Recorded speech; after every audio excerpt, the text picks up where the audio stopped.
because the only thing that came to my mind is a goal where I had the honor to be seated next to Sir Bobby Robson.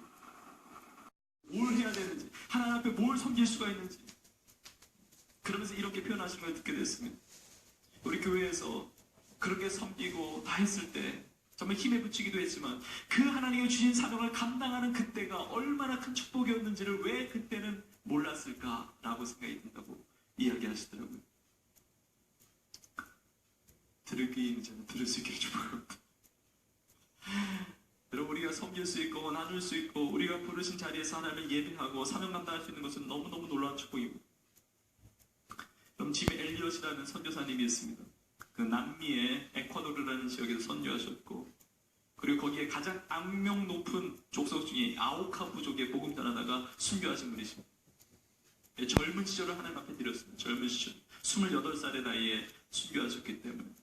근데 이 짐 엘리엇 선교사가 남긴 굉장히 유명한 말이 있습니다.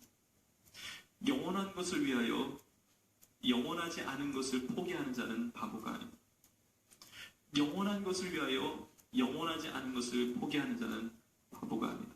그렇게 짐 엘리엇이 고백했습니다. 왜냐하면 세상은 바보라고 이야기합니다. 영원한 것이 어딨냐? 영원하신 하나님이 어딨냐? 영원하신 하나님의 나라가 어딨냐? 이 세상을 누려야지, 이 세상을 지켜야지, 이 세상을 어떻게 포기할 수가 있느냐? 이 세상을 어떻게 놓을 수가 있느냐? 희생할 수가 있느냐?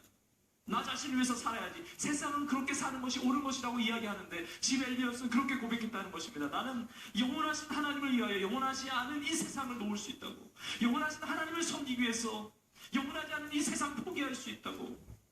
그것이 어리석은 인생이 아니라 그것이 지혜로운 인생이라. 그렇게 고백했던 짐 엘리엇 선교사의 그 고백이 있습니다. 여러분, 우리의 삶이 정말 영원하신 하나님을 위해서 살아가고 있습니까? 혹시 영원하지 않은 이 세상을 위해서 나의 인생을 다 드리고 있지는 않습니까? 그래요, 인생이 늘 그렇게 살 수밖에 없을 정도로 바쁠 수도 있고 분주할 수도 있고 그렇게 힘들 수도 있습니다. 그러나 그것이 우리 인생의 전부라고 한다면 영원하지 않은 세상밖에 우리의 인생도 그냥 흘러가는 거 아닙니까? 그냥 지나가는 거 아닙니까? 후회될 수밖에 없는 인생 아닙니까? 영원하신 하나님을 위해서, 영원하신 하나님의 나라를 위해서 드릴 수 있는 우리 인생이 되어야 되지 않겠습니까? 우리의 신앙의 많은 선배 중에 우리가 본받을 만한 많은 신앙의 선배, 특별히 우리 한국 기독교에 정말 본받을 만한 많은 선배님들이 있는데, 신앙의 선배들이 있는데 그 중에 한 사람이 또 주기철 목사님이 있습니다. 주기철 목사님이 순교당하기 전에 일사각오라는 고백이 참 남아있습니다. 유명한 일사각오. 나는 이 설교가 남아있습니다. 자신은 일사각오로 주님 섬기겠다는 거죠. 이 주기철 목사님이 순교하기 전에 그 고백을 하면서 일사각오의 고백이 어떤 고백이냐, 이런 고백입니다. 주님께서 나를 위하여 십자가 구초를 당하시고 주님께서 나를 위하여 십자가에 희생하시면서 그렇게 죽어주셨는데 내가 주님께 드린 것이 없고 내 생명을 주님 앞에 드리지 않으면 내가 어떻게 주님의 얼굴을 배울 수가 있겠습니까? 소나무도 죽기 전에 찍어야 푸르고 백합도 시들기 전에 떨어져야 향기로운데 이 몸도 시들기 전에 주님의 제단에 제물이 되기를 원합니다. 고백했습니다. 여러분은 여러분의 인생의 어느 시절을 하나님께 드리겠습니다.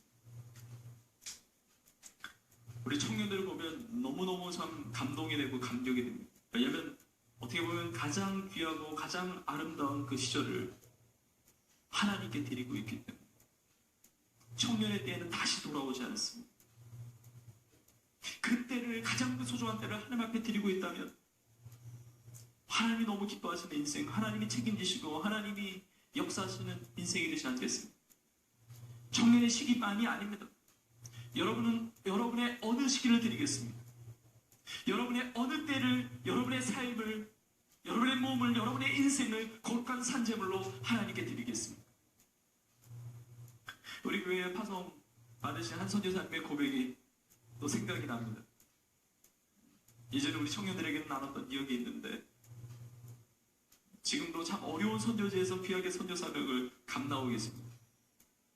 근데 이 선교지로 나가기 전에 예수님을 처음 믿을 때 이 하나님 주신 은혜가 얼마나 귀한지, 그때 본인의 일도 있었고 뭐 본인의 공부도 있었고 여러 가지 하고 있을 때 이 하나님의 사랑을 경험하고 하나님의 은혜를 경험하고 이렇게 기도했다는 겁니다. 하나님께서 나에게 가장 귀한 거 주셨고 그 귀한 사랑은 나에게 베풀어 주셨는데 나 같은 사람을 구원해 주시고 하나님의 자녀 삼으시고 이 귀한 은혜를 주셨는데 하나님 저의 인생의 전성기 3년을 하나님께 바치겠습니다. 하나님께서 나에게 그렇게 귀한 것들을 주셨는데 저의 인생의 전성기 3년을 하나님께 바치겠습니다. 이렇게 기도했다는 겁니다. 얼마나 귀한 기도의 고백입니까? 근데 세월이 흐르고 몇 년이 지난 다음에 하나님 앞에 또 기도하는 기간이 있어서 기도하는데 하나님이 그런 마음을 주셨대요. 그런 도전을. 너 그때 했던 기도 기억나니? 근데 도대체 너의 전성기는 언제 오니? 이런 마음을 주셨대요.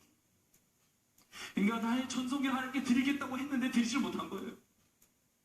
정말 하나님께서 원하시는 그대로 내가 쓰임 받겠다고 그렇게 가겠다고 했는데 그러지 못한 거예요. 그 깨닫게 하시는 그때 회개했다는 거죠. 하나님 용서해달라고. 저의 삶을 다시 돌이키겠다고. 하나님께 나의 인생의 전성기 3년을 하나님 앞에 드리겠다고 했는데 아직도 지키지 못하고 있다. 그리고 기도했다고 합니다. 회개하면서 결단하면서 기도했다고 합니다. 하나님 저의 전성기가 언제 올지는 모르지만 오늘부터 하나님께서 저의 인생에 전성기를 주신다고 믿고 오늘부터 3년을 하나님 앞에 드리겠습니다. 기도했다는 거죠. 얼마나 귀한 기도의 고백입니까?